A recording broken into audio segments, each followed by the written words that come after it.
You're listening to My Top 8, a relationship podcast about friendship. I'm your host, Maggie Mae Fish. Remember, the show does not condone ranking your friends in a list of 8 people. And now, let's talk friendship. Oh, some friends go and some friends less. Some come talk on your podcast. If it make you laugh and they treat you great, then you put them on your top 8. Hello, guys. Welcome to My Top 8. So hey, Zora. Obviously, you guys remember Zora from Cracked. Short stint. Short stint. Yeah. That was really funny, though, because before you were hired, I always felt like I was the baby. And then when you were hired, I was like, another kid. Yeah, another kid. Yeah. For sure. Another child in the family. Yep. So it was fun. It was such a short span of time, but it really was like a fun experience. Yeah. So why don't you tell people a little bit about what you do, who you are? Yeah. So I am a writer and actor, performer, and I write mainly comedy. If you knew kind of the stuff that I did on Cracked, it was a lot of like historical stuff because I used to be a middle school history teacher for 6th, 7th, and 8th grade. So that kind of had like a historical bent on it with the Harry Potter thread through all the videos. That was pretty epic though. People loved that video. Oh my gosh. Yeah. Rightfully so. Well, it was just the video that I've always wanted to make, you know? It was just swimming in my brain. Yeah. So... now since then I worked as a writer-researcher for Drunk History, season 5 and 6. And then now I am a staff writer for Raven's Home on the Disney Channel. Yeah, which I have already expressed to Zora how influential Raven was to me growing up. So she was very present in many of our lives. And she's still so funny. She's like the funniest. Yeah, I'm really excited to see the new show because I remember seeing her on The View and being like, all right, Raven's got it. Yeah. And she also like came out as well, since being on the show, which it also came out during a time that like I was like, oh, that's a thing you can be? That's interesting. Yeah. She did and I think, she kind of keeps that separate from the Raven Baxter persona, which, Raven Baxter is straight, that character. Yeah. So, but it's a lot of fun and obviously like I'm learning a lot and it's a very kind of like, it's a family show, family sitcom and it's been a super fun experience. Yeah. Long hours. Also, well, I guess we can do plugs at the end, but I guess I'll just mention it now. But you have a really great short that is so funny. Oh, thank you. Yeah. But, I just made this short called No More White Women. It's a provocative title, but, it's just about people being problematic, including myself. So, we're all, it just pulls no punches. It's really great.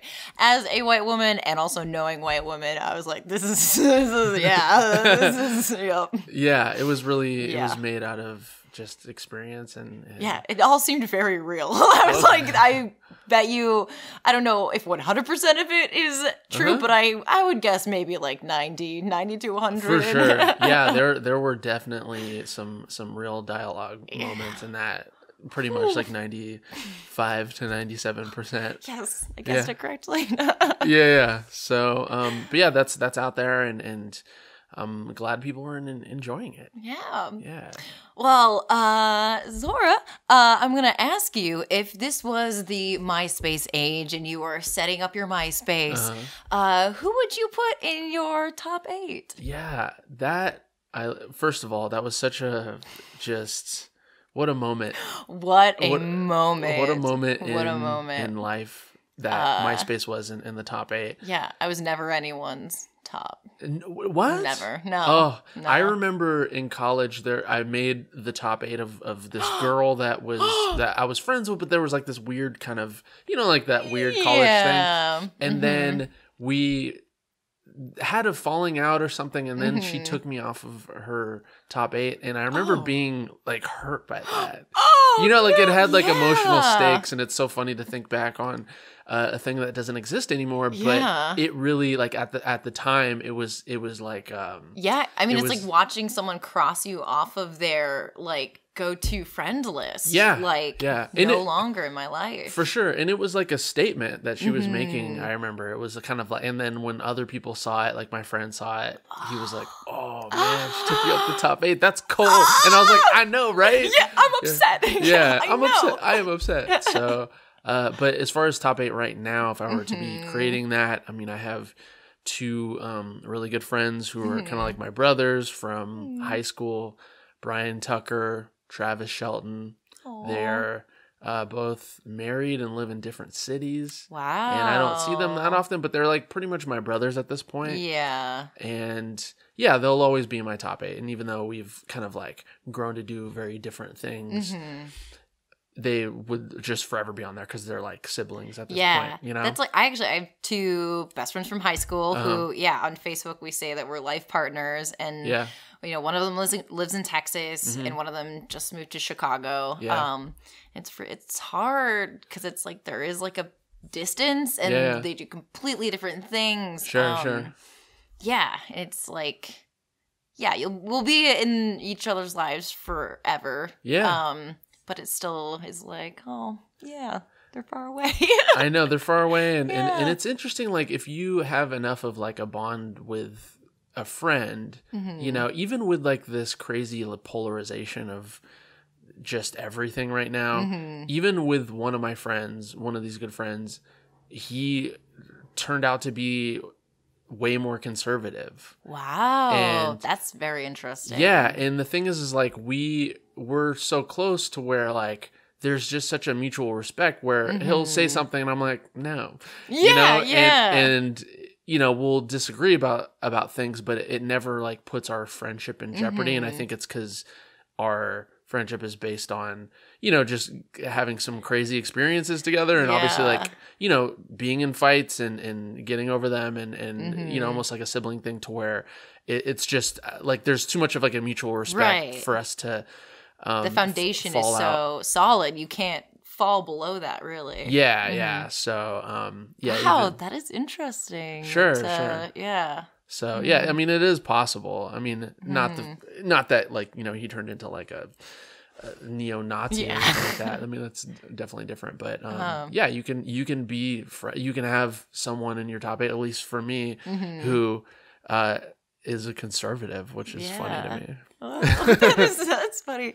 Yeah, one of my high school friends, or a libertarian, if you're listening. Oh, it's whatever. Just a euphemism for being conservative. But we'll talk about it. Oh, that's really funny. Okay, so those 2 in your top 8. Who else would you add? I would put probably maybe like LA friends that are more reliable. Ooh, you know, that's kind of that's you know what I mean. And so maybe people would float in and out of that. I also have a really good friend who I met when I was teaching. This guy Ben Weber, who is just like maybe like the best human being that I've ever sort of encountered as far as like a good person. Yeah. You know? And yeah, he's just like a guy that I think if, you know, the shit went down. Yeah, he'd be there. Yeah, like he's just a dude that I would call. He's also like maybe the smartest guy that I also know. He's like a PhD in history from Harvard, but you would never know that he is that. Yeah. And yeah, he's just a fascinating dude, and his wife as well, Veronica. So I think Ben would definitely be in the top 8. Yeah. If you're listening, shout out Ben Weber in New Orleans. He's probably collecting high fives left and right. Yeah. You hear that? Yeah. I made the top 8. Yeah. So that's but I don't know if I'm filling out the entire top 8. No, this is great. I mean, again, at the beginning of this podcast, it says this podcast does not condone ranking your friends in a list of top 8 because it's not actually useful in real life to like compare your friendships because they're all so different and dynamic. Yeah, they are, but also I think to me it's based on reliability, especially here. And like, I mean, speaking of another person who was like incredibly reliable to me was is my friend Sydney Steinberg. I don't know if you know Sydney. Name sounds familiar. She was on my mod team at UCB. Oh, okay. And so she, no matter what, she was the one who picked me up from the hospital when I had knee surgery, like during the holidays. I spent Christmas with her last year. Whoa! And she like just was like an angel through the whole process. Like took me. Sydney, kudos! Yeah. I'm giving Sydney a little round of applause for being such a good friend. Yeah, she drove all the way down to Torrance. I had to get. Whoa! Yeah, because it was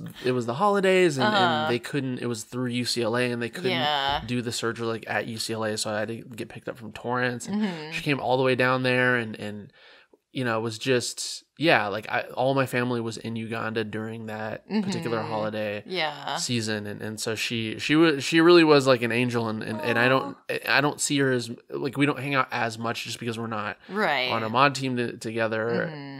But she was in my short. She was in No More White Women. Oh, okay. Yeah, she was the one who played she had the blonde hair. She was like the super woke one. Yeah. Okay. Which when I wrote that, I was like, Sydney, you will play this because you're perfect for it. So she's really funny. Yeah, she's very fun. It's like the perfect role for her. So yeah, she would be definitely on there. Oh, that is like one of the common themes that I've been finding, especially like LA specific friends, is such a I don't know. I think especially when I first came out, I felt like I had a lot of friends, and then it was more like sifting to find out who's actually my friend and not, someone just being like, oh, we do the same thing. Sure. La la la la. Yeah. Which is like there is like a weird difference between the people who are, like the people you like to see and who are around, and then the people that will like actually come through and like help you or, really want to be with you. Yeah. And not being fun. And especially in what we do, there's because we're all sort of, I think being creatives, we're at different spaces and times and these different things are happening for people at like different rates and it's all circumstantial.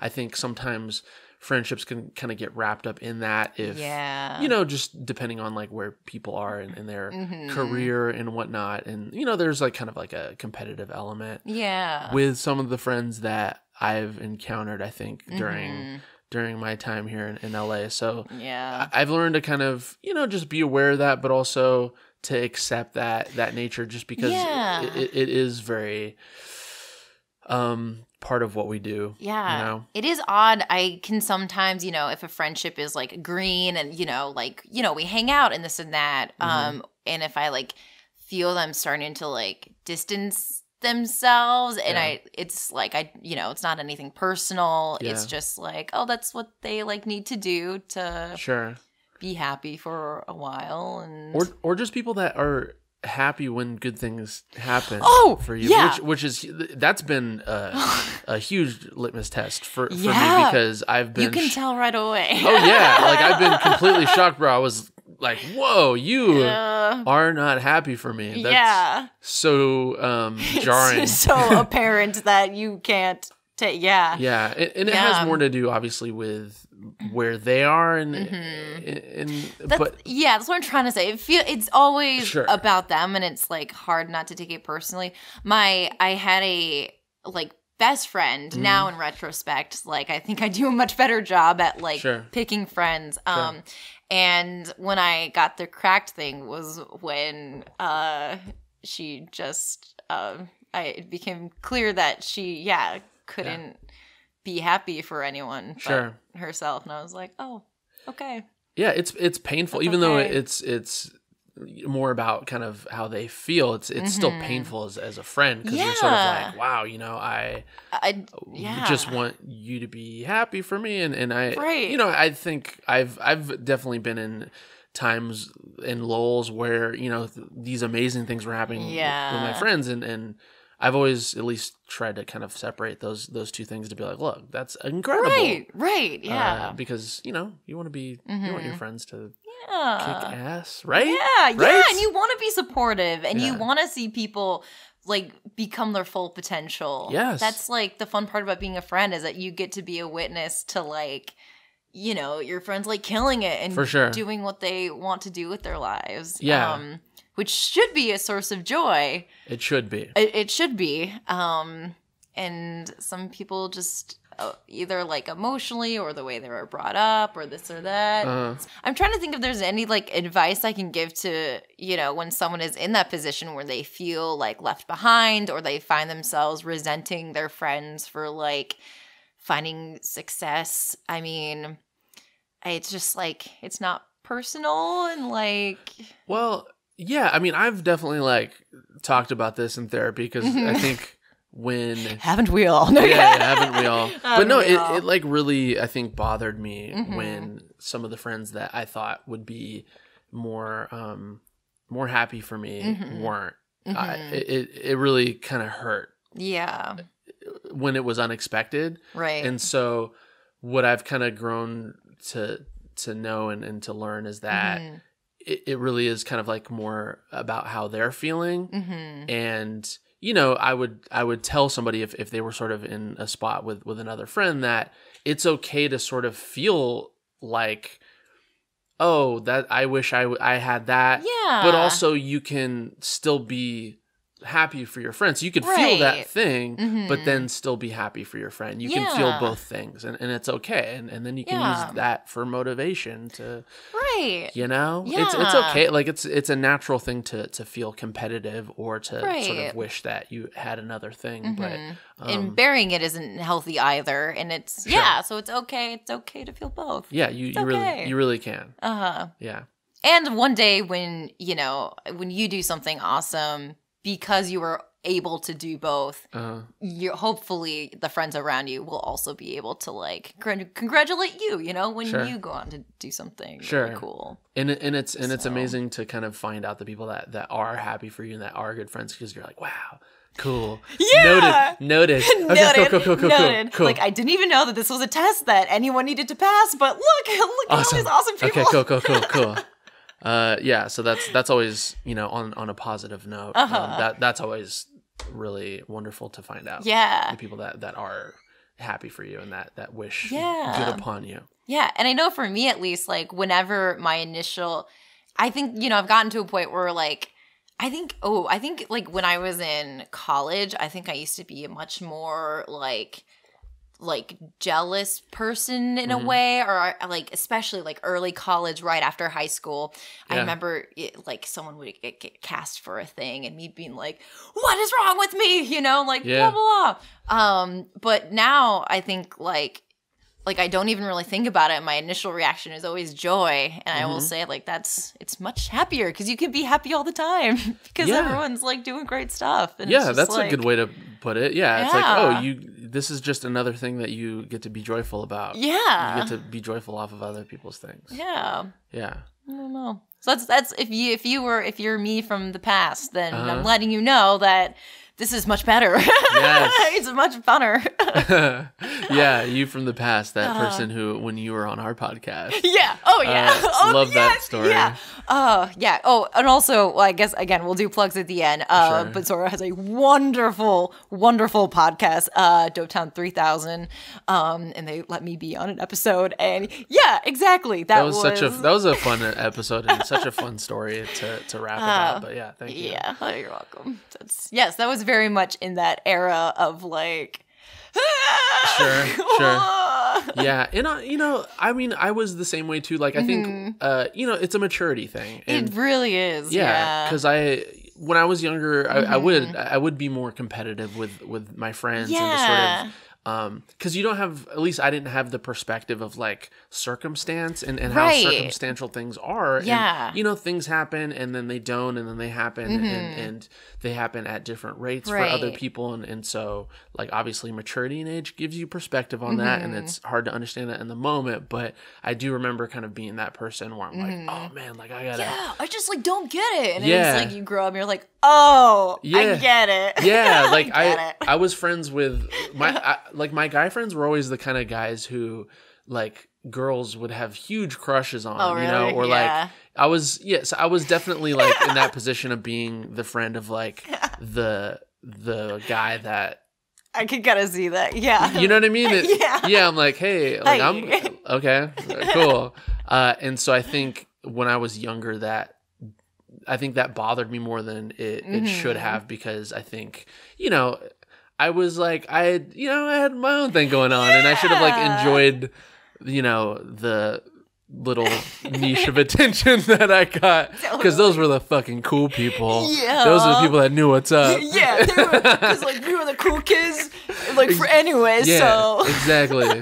But that's all like sort of growing up and being mature. Yeah, well, that's a good transition, because I kind of want to talk a little bit about friendship, Zora, what his like friendship landscape looked like when he was younger, because obviously without that perspective, friendships are like to have a very different role in our lives when we're younger versus older. So what was your young friendship life like?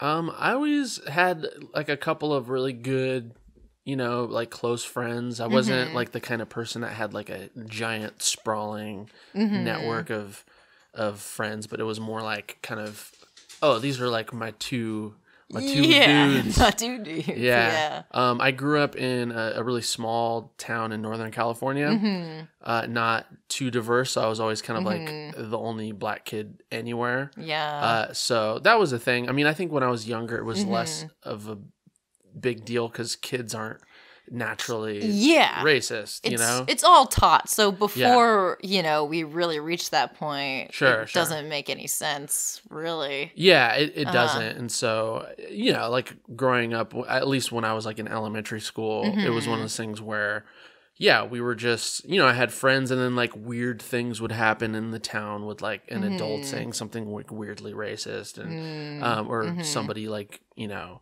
accusing me of stealing something or whatever. And it was always a thing of like, wait, what? Like my friends like, wait, but you're what?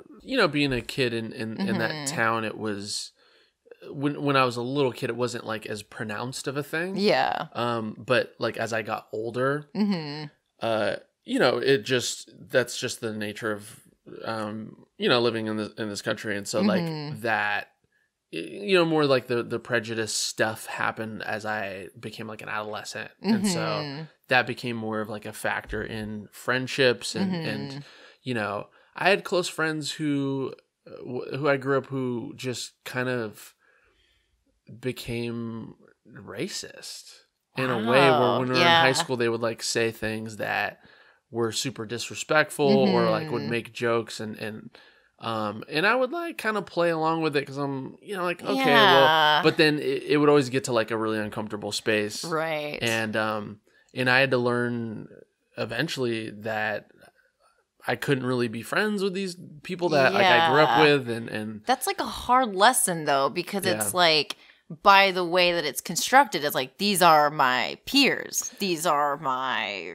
friends, and then you kind of have to like make that decision of like, oh, I guess I have to choose for them to not be. It's like a very it's weird. It's just like it was exacerbating things that already exist in high school and adolescence, where you do have like this competitive nature. And so looking back on it, a lot of it was just people who, with high school people, there's competitiveness and insecure, like a lot of gaping wounds of insecurity. And so a lot of it, I think, was people trying to kind of, I guess, put me down, but then using race, whereas like maybe if I wasn't like if I was they would use it in some other way. It's just sort of like, oh, fuck you for like getting really good grades and it like, would have being been better something. at me for something. Yeah. No matter what. But a lot of friends just kind of it weirdly came out as like racial. And I lost a lot of friends in high school through that. But then the two guys that I became really good friends with were, I think, like early allies in that and kind of like really had my back with people who, you know, almost turned into like a bullying situation. Oh, wow. And one of my friends who there weren't that many like Jewish people in the town. And so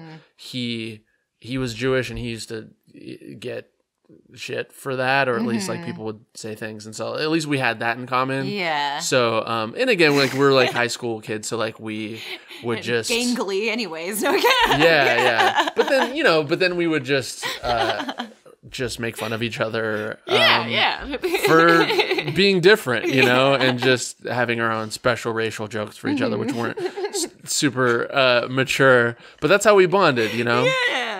Then so that's what it was, and you know, not everyone has that experience, but that was my experience in growing up in a small town. But that's, I think, the reason why I became so close with these two guys is because they kind of like had my back. In a town that didn't treat me that well. They seem to have, or you know, and even now the way you talk about them, they have like a level of like maturity about them, and like sure. And they have that like being there for you, right, which seems important to you in friendships. Exactly.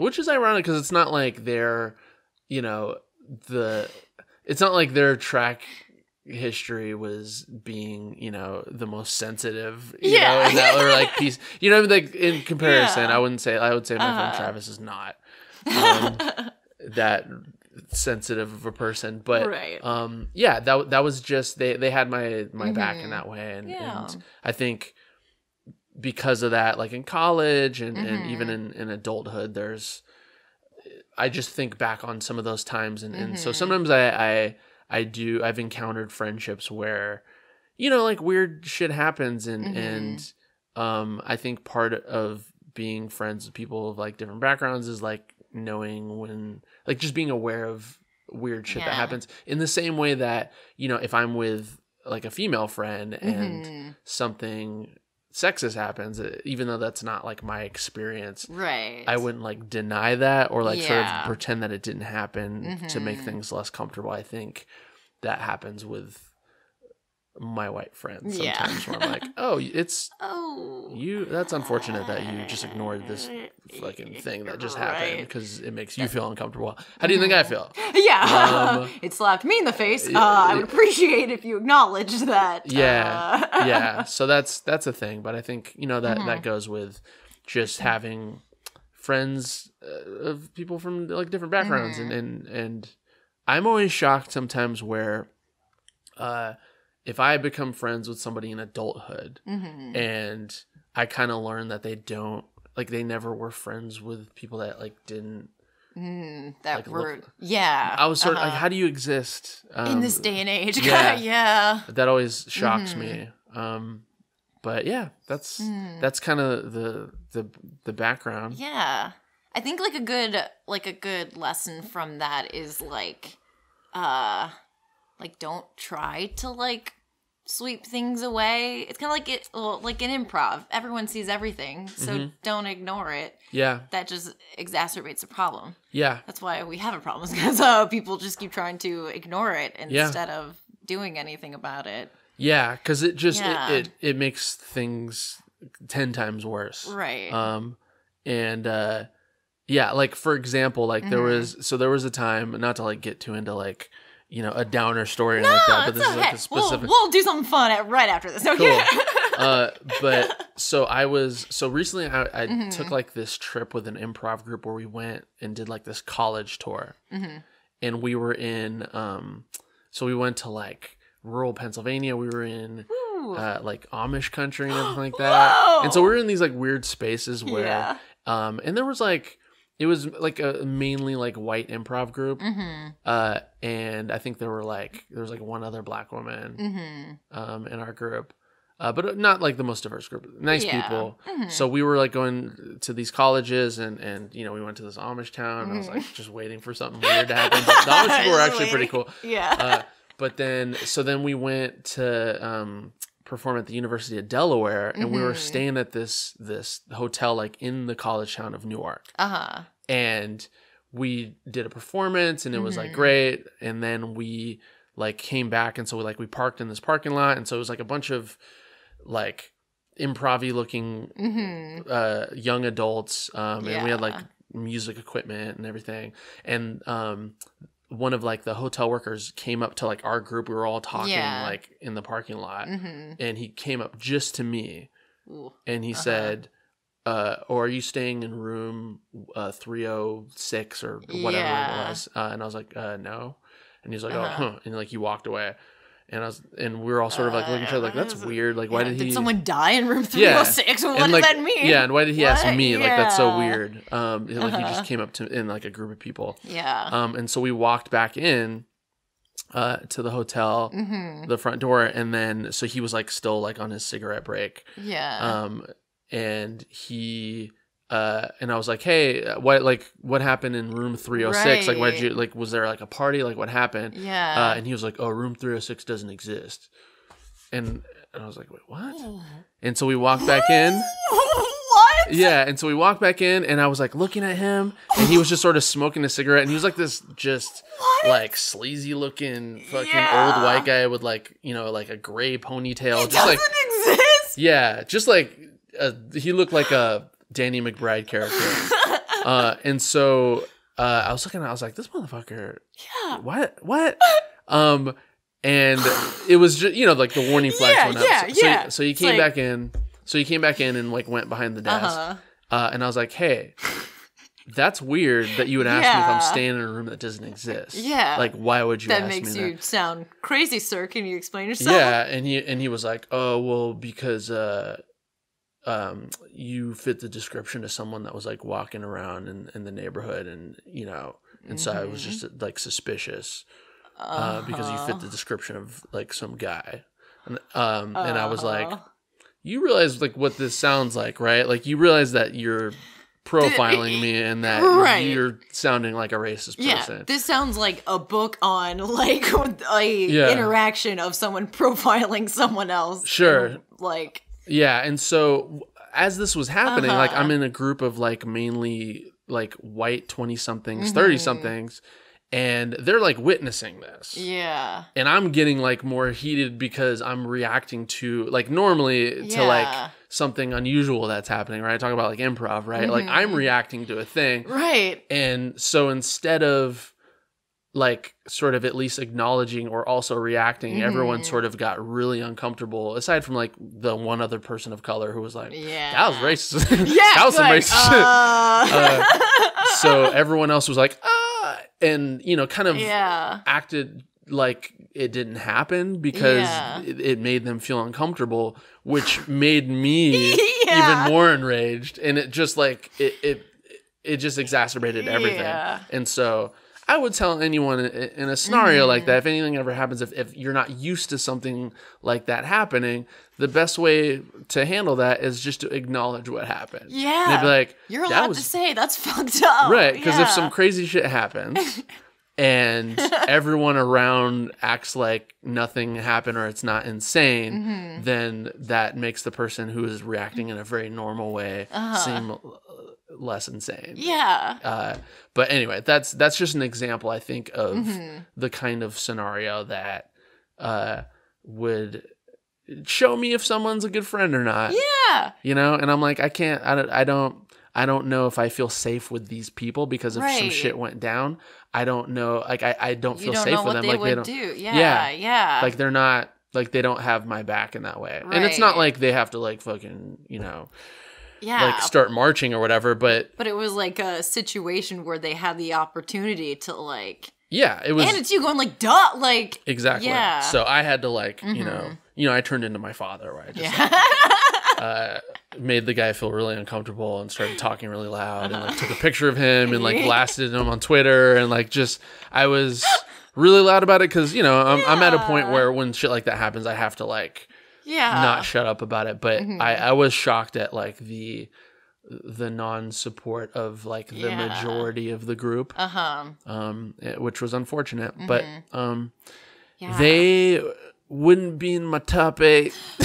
Sorry, guys, you're not making it into Zora's top 8, and that's like woof. No, but yeah, that's an example. Well, that's like a microcosm of, I mean, like basically what's going on right now. It's like, you know, like for a lot of people, it's a lot easier to just like pretend that it's like the norm or like, you know, pretend that something isn't happening. Yeah. Because, I mean, I get it, but sometimes you got to be really uncomfortable to help your friends out.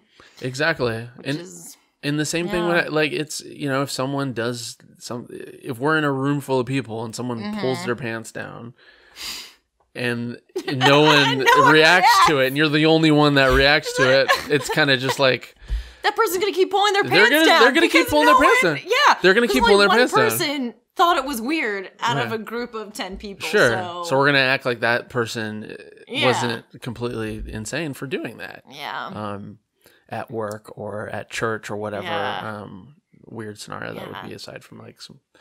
Yeah. I feel like that's like a grown-up friendship lesson that I've learned is like, you know, when you're young, people tell you like, oh, like sometimes it'll be hard to like do the right thing. And as a kid, you're like, yeah, but like I'll be able to do it. But then when you're as an adult, there will be situations where it's like, this actually like I'm gonna do the right thing and it's gonna suck. Yeah. And not that was actually pretty, you know, not a great example of that, but or at least to it's say something or to make some sort of stand, right? You know, or at least like be supportive of a friend. So I've tried to surround myself, I think, in my adulthood when I'm not in a scenario where I'm like touring with a certain group of people where I can't, you know, like I didn't have like the luxury of being like, oh well, I had to be surrounded by people that I was traveling with, but I try to surround myself with people who,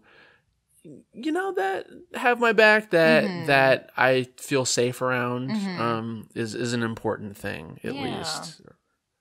Yeah. Those are the people in my top 8, or if it's expanded to like, you know, like a 16, 20 at one point. Yeah. A rotating, I don't know. Like I used to have like in the top 8 thing, I was like, okay, well these 2 are like the rotater subs. Rotator subs could take or leave either. Exactly. So it's really like the top 10. Oh, well, great. So we can do a little lightning round, sure, if you will. Yeah, to pick up the mood again. Yeah, but I think that it's important to talk about. Not that again, like I also don't want to be like preachy or teachy on this podcast because it's more conversational. But I think there's like things to learn and I mean it was my experience, you know. So like I can only tell a story to be like, oh, this happened. Yeah, you know? Whether you think that's preachy or not, like whatever. Dude. Whatever. Internet people who, oh man, those cracked comments. Woo! Goodness gracious. Bless. But anyway, that's a whole other story. You can't always control the way people are going to react to things, but hopefully you can only speak your truth and like, you know, as long as you're being honest, like with yourself and your experience, then like. Exactly. So Zora, a lightning round. Okay. So tell me about a time when you were a kick-ass friend. You went out of your way. You were a great friend. You did someone a solid. Okay. The first thing that comes to mind is probably there's someone that I worked with who her car broke down, and I didn't really know her that well, but for some reason I talked to her I found out that she had her car broke down before like anyone else did. And even though like I didn't really know her that well, like I was aware that she was like with her husband and that they didn't have that much money because they just moved to LA. And they have at the time they had this daughter, like this little girl who was I think like 10 years old. She was like a little stand-up comedian. She did like stand-up.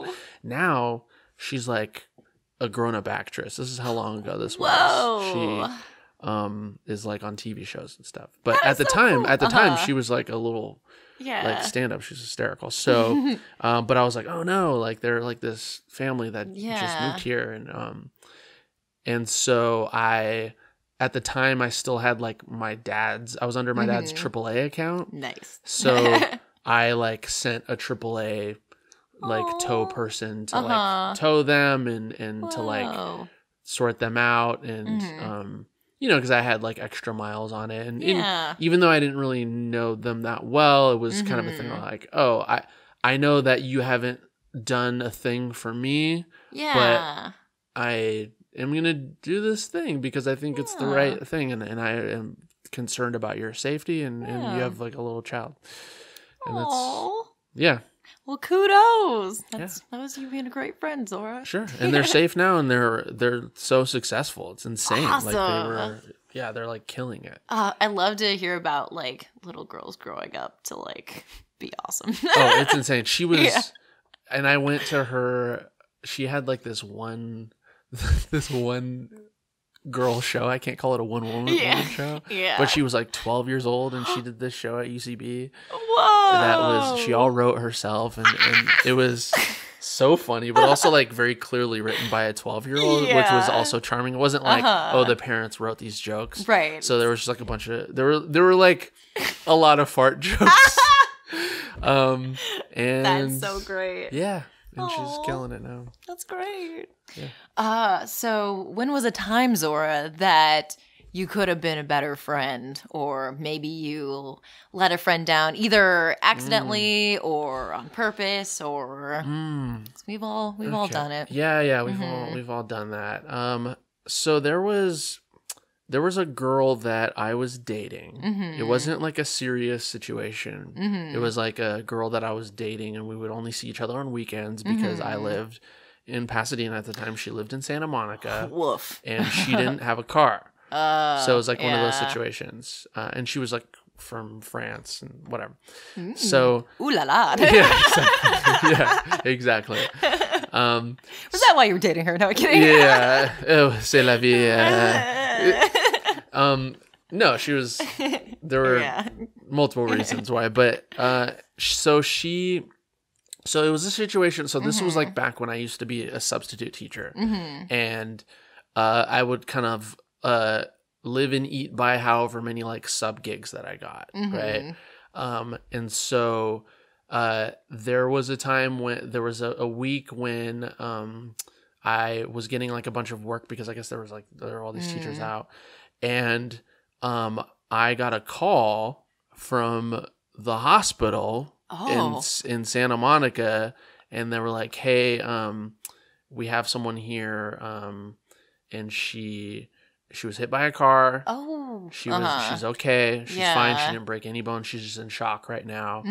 Just some bruises or whatever. We're gonna keep her kind of like overnight.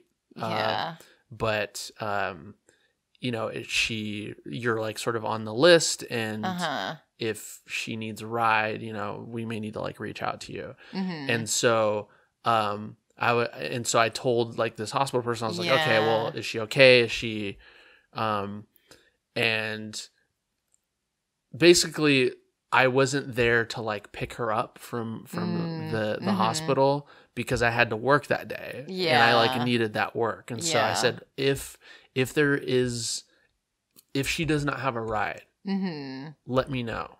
But if she does, if there's another person that can give her a ride, then, you know, like I have to work this day because it's like, I mean, back then, like I got, I think like $150 a day. Oh man! And so it was like it would have been like one of those things where I'm like I have to work this day because I was like so broke those days. Yeah. So, she ended up getting a ride from like a guy that was like in our acting class. I was like on that side of town and was like free that day. And she called me when she got home, and she was so hurt that I didn't leave work, or that I didn't like just leave immediately. Like it wasn't like my first thought.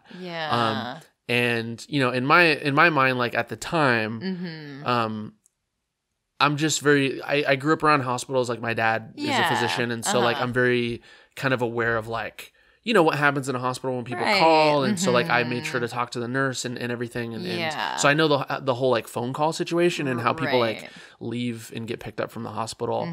And so in my brain, I was like, okay, she's fine. She didn't break any bones. Right. Logically, I have to work. I'm going to make sure that she gets home. And as soon as she does, like, I'm going to like, follow up with her and see her. But when I talked to her, she was so hurt that like I didn't, because she said, if I heard that you were in the hospital, it would have been no question. I would have just left. It wouldn't have mattered. And I would have just went to the hospital. It didn't matter. Like the money wouldn't have mattered to me. And I was, and it made me like feel like shit. Because I was like, oh, this is a girl that like I'm dating, even though we're not like, and so I felt like it was a moment where I was like, well, why wasn't my first reaction to just drop all things? You know, like I felt like I had failed her in that way because that's how she felt. Right. And so, I would say in that, so next, I think like going forward after that moment, whenever someone's in the hospital, I think I have to be cognizant that they have like a different relationship with hospitals, where it's not like, to me, someone being in the hospital isn't like, you know, it's like, oh, I'll see her on the like I want to find out what the issue is, but if I find out that they're okay, then it's not like dropping all things. But I think a lot of other people just view someone being in the hospital as different, of like, you just drop all things and you just go. And so based on that, I think maybe next time I won't want to like hurt somebody in that way, because that's how she felt. So I mean, that's like, honestly, I would have thought about it probably the way you did as well. But there's some people that are just like, hospital, I want you to leave, I want you to drop everything. And in saying that, like, I do understand her perspective of like, you know, not really knowing all that, and probably just being like, I just... And she was from France, and so like there's a whole thing of being in a different country and all that, and so like I was looking at it at a very like very logically and like practically, and I think she just, and also like the whole French thing, like they're very you know what I mean, they're very just they're not their whole deal isn't always logical, you know, they lead with the feelings sometimes, I think, culturally. So she just was like, you should just leave it all. You should have killed some children and then come see me. That's their sort of romance. So my romance is a practical romance. A practical romance, please. Yes, we will find a time to be romantic, and it will make sense. It will make logical sense with both of our schedules. Yes. To make love to the brain and also the heart in conjunction to each other. Here, could you sign this, please? Notice how I'm doing this with a dumb British accent and not the British accent. Well, you must. That's a terrible French accent. Yeah, I was almost you like, that's not everything to go to the hospital. That's better. It's a little better. I'd ask you to never do that again. No, it's okay. All right. No, I never want you to ever do a French accent ever again. Yeah, that's my terrible friend story. That's great. That's great. You know, of all like the terrible stories I've heard, that's definitely not the worst. So I did want to ask you a little bit about because you are writing, as you said, on a like family sitcom type show, and Disney, at least, you know, from like my perspective growing up with them, like they focused a lot like on friendships. Like, I mean, like I said, like the friendship between Raven and Chelsea. Yeah, and Chelsea, like that very much like influenced the way I viewed like female friendships and my own friendships. Oh, wow. And like Lizzie McGuire and her best friend, Miranda. They were just like just a lot of examples. And also, Lizzie had a best friend who was a guy. Gordo? Yeah, Gordo. Yeah. Which that was important to me when I was younger. I had a lot of like guy friends. And I, remember always like feeling weird about it and like always feeling like there wasn't that many great examples of what like that should look like as, young kids with like zero romantic involvement, being friends. But yeah, so I just kind of wanted to ask like your experience of like writing friendships, especially like kid friendships as a writer. Like, do you pull from your own friend experiences or what's that look like to you? Yeah, I think with Raven's Home in particular, it's all about family. And so it really is through the lens of family. And so when we're writing for that show, or at least when I'm thinking of pitching a story idea, I kind of go to my familial relationships first. And so a big one on the show is the kids, the twin brother and sister, Raven's kids, Booker and Nia, and who, they have like their own dynamic. And so I think of the sibling relationship that I have, because I have a younger sister. And so, you pull to, you go to those relationships because people are going to think about their own relationships when they watch a show, obviously. But it's funny that you mentioned Raven and Chelsea, because so normally in the show, it's a Disney show, so it's for kids, right? It's a reboot of Raven's Home, but really it's a kid's show. It's really like at the end of the day about the kids, like being in Raven's Home. So there's usually like the A story that's happening with the kids and what's happening with the kids. And the B story is normally Raven and Chelsea getting into shenanigans together. And capers, which they used to do on the old show. And they have this wonderful chemistry because they're such good friends. They've known each other and have been acting with each other since they were adolescents. And so like the level of comfort that they have with each other, just comedy wise and even like physically, like it's like watching best friends really act together, and it's like such a joy to watch them. So whenever I'm thinking of stories to pitch for them, I do think of my friendships. I think of my kid friendships, because when kids watch the show, even though they're seeing some storyline with Raven and Chelsea, it's still analogous to the friendships that they have. They still want to apply it to their life and be like, oh, what is this saying about me and my friendships? Yeah. So there's the episode that I just wrote, there's like this storyline, this B story where Raven and Chelsea are building this, they're remodeling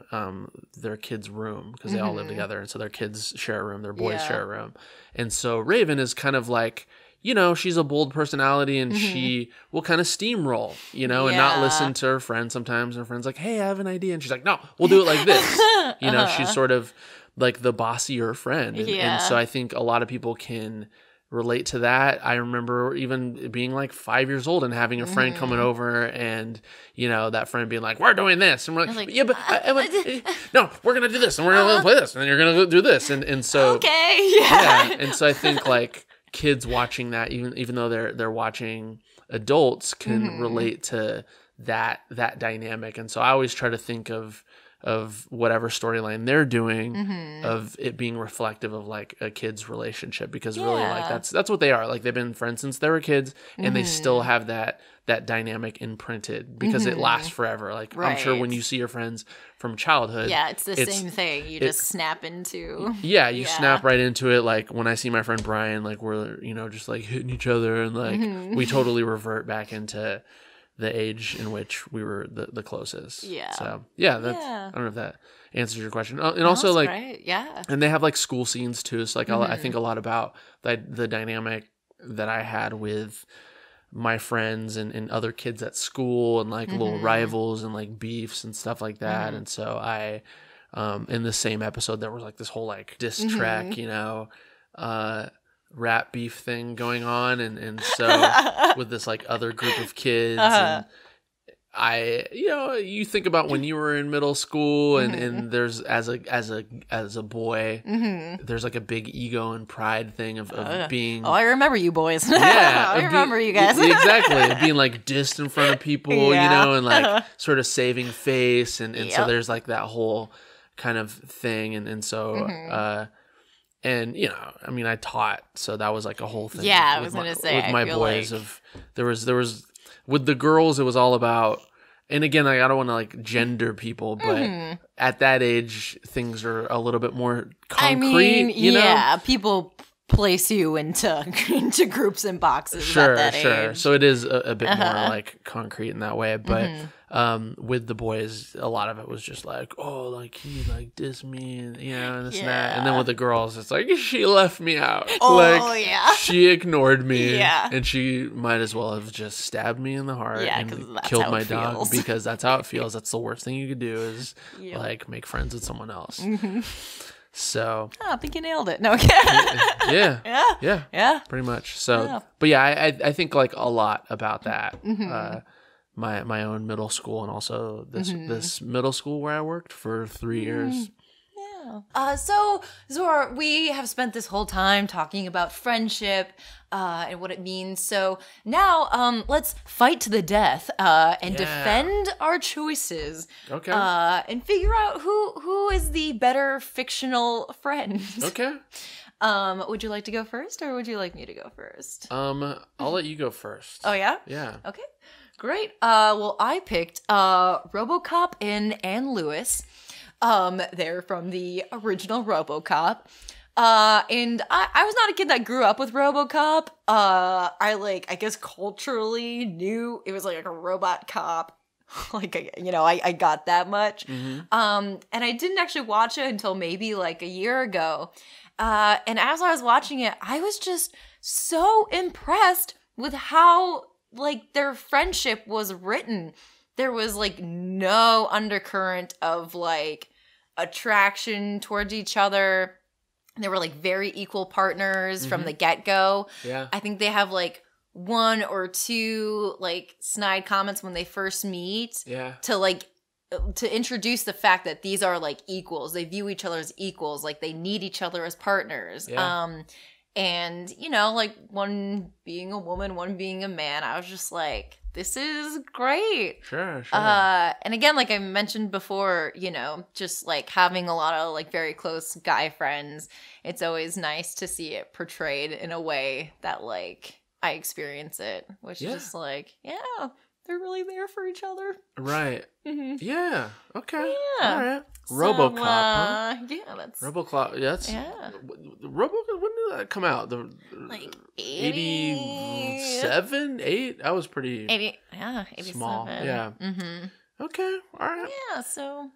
Yeah, who'd you pick, Zora? Who's on your mind? I'm going with Midge Maisel from The Marvelous Mrs. Maisel and her manager, Susie. Oh, yeah. All right. And the reason why I'm going with that is because obviously it's a professional relationship, but then it really does become a true friendship of two people that come from different worlds, clearly different worlds, but there's this mutual admiration that they have towards each other. And Susie, her manager, is like very guarded because she's had like a really rough life and she keeps saying, oh, we're not friends. And so Midge, who's also like a very open person, just wants to be friends with her. But it's really clear that they really are friends. And they don't really like delve into this, but like I do think that there is kind of like, maybe an attraction that Susie has to Midge, because I don't think that Susie is straight, at least the way that they play her. And I just think it's a very genuine friendship based on like this deep respect for each other. And even though I don't want to spoil it, season 2, but they do become at odds like towards the end of the season based on like tactics. I do think that I see it as like a lasting relationship of people who butt heads, but are it's like a very real female platonic relationship that reminds me sometimes of like maybe a guy-girl relationship where like maybe there's like a slight attraction on one possibility end. Or like the but it's still like it's fine, like you could still like weirdly be amorous towards a friend of yours. So, yeah, that's why I think your mine destroys yours. Yeah, explosions. That's I think they both win. I don't want to pick a winner. Yeah, they both win. One is from the late 80s, mid 80s maybe, and then one of them is from the late 2010s. Think about that. My God. The late 2010s. I don't want to. We're in the late 2010s. I don't want to think about it. Yeah. Oh my God, it's almost 2020. When they look back on this time, right? 2017, like this Trump era. Yeah. We're in the late 2010s. Wow. Yeah. What a time to be alive. What a time to be alive. I certainly feel free, Zora. Don't you? Look, I think we had an incredible year. Many aspects. There have been some incredible popular films that have come out this year. Yeah. I think the popular films actually were better than the Oscar baity stuff. Yeah. I 100 agree. I said it. I think they should be the ones that are the screeners. Mm-hmm. Right? I mean, I think Black Panther was a screener, but yeah. Mm-hmm. Blind Spotting. Did you see? Or Blind Spotting, I should say. Blind Spotting. No, I didn't see that one. Didn't say that right. Blind Spotting, the most underrated film of the entire year. Sorry to Bother You it's my favorite film that I've seen in 5 or 6 years. Loved it. Yeah. I saw it at the AMC in Burbank by myself and just laughed my ass off. Yeah. Especially when they did that fake kind of like soft drink commercial. I laughed so hard. Oh my God. Like on a daily basis, I think about the fictional punch myself in the face reality show that they have playing consistently. Yeah. Because, and especially doing this Bachelor thing, that's all I've been thinking about is like, that's what it is. Yeah. Yeah. Every time I see like one of these like hostels or sort of like one of these communal places, I always think of Worry-Free. Worry-Free, yeah. Worry-Free living. Yep. Such a great film. That's the next video essay we're doing is on Sorry to Bother You. Oh, yeah? Mm-hmm. Yeah. Yeah. It was really good, and I think people maybe didn't expect it to be like this capitalist criticism of capitalism and just corporate America. Not to say that I don't think people were ready for it, but it's like, I definitely don't think it was talked enough I don't think people maybe understood.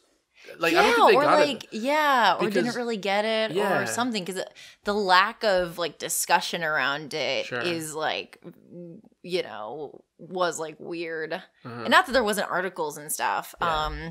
My only gripe with Sorry to Bother You is I do think that it took some sort of attention away from Blind Spotting because it took place in the same city. And it was, like, both Oakland natives and people, like...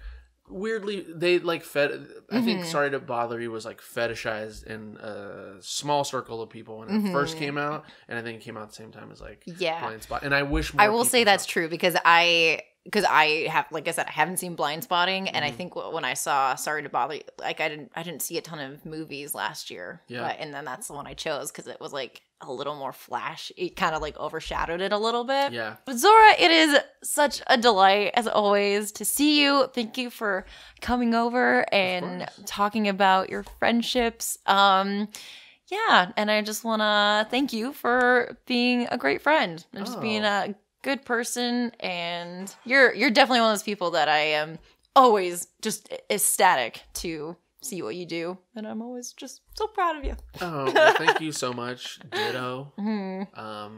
Feeling is mutual, and it was wonderful to have you on at our podcast. Yeah, I was gonna say, I'm so glad that now's the time to plug. So I guess I will say, please listen to Zora's podcast, Dopetown 3000. It was probably one of the funnest podcasts that I've been on in a long time. It was great. But yeah, I just want to give you the floor to, where can people find you? You can find me on Twitter and Instagram, Zora Bikangaga, just my name, Zora Bikangaga. It's not that hard of a name. Don't be intimidated. It's just like Lady Gaga, but it's Bikangaga. Same amount of syllables. If you could say Lady Gaga, you say Bikangaga. Hey. Zora Lady Gaga, Zora Bikangaga. That's the way. Can I just call you Lady Gaga? You can. My students used to be like, "Are you like married to Lady Gaga?" And I was like, "If I was married to Lady Gaga, do you think I'd be here?" No, I'd be hanging out in a pool. With my wife, Lady Gaga. Excuse me, and I'll be wearing a meat costume, and I would like it. Exactly.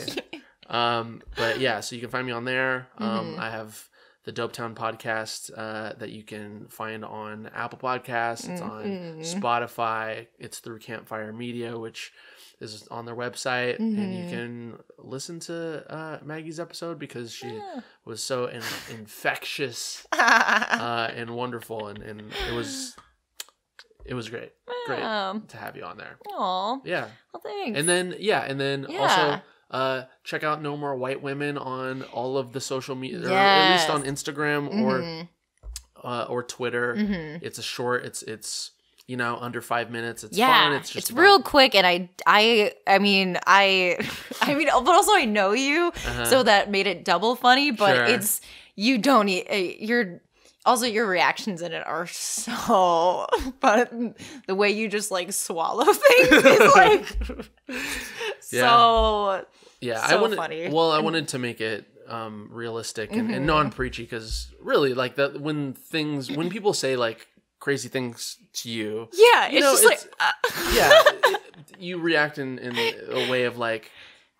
What? Yeah. And also I wanted to make sure that people came across as like human beings and not like caricatures because like everyone is, I think, in my opinion, like a little problematic in some ways, and it just depends on like the spectrum and degree to which one is problematic. Yeah, we're all making mistakes. It's all an evolution process, but you can check me out on there. Obviously, Raven's Home, watch it. Check out Drunk History. I was like a writer researcher for season 6. It's gonna be great. It's premiering I think in January, so I'm excited about that season. The premiere is going to be hysterical. I forgot to tell you, my parents, that's like one of their favorite shows. Drunk History? Yeah. And I think last year when I came home, I was definitely like, I have a friend who like wrote on this, and my parents were like, "Oh, what?" Yeah. So, this season's gonna be super great and cool. I'm very, very proud of it. So, yay! Woo! Yeah. Well, thanks for listening, guys. Thanks for listening to My Top 8. I'm your host, Maggie Mae Fish. If you like what you heard and you want to help me bring you more, head over to patreon.com/Maggie Mae Fish, where you can support the show. And check out patreon.com/smallbeans, where you can support my wonderful friends who help make this show possible. Find me on Twitter at Maggie Mae Fish, and let me know your thoughts on friendship. Until next time, goodbye, friends.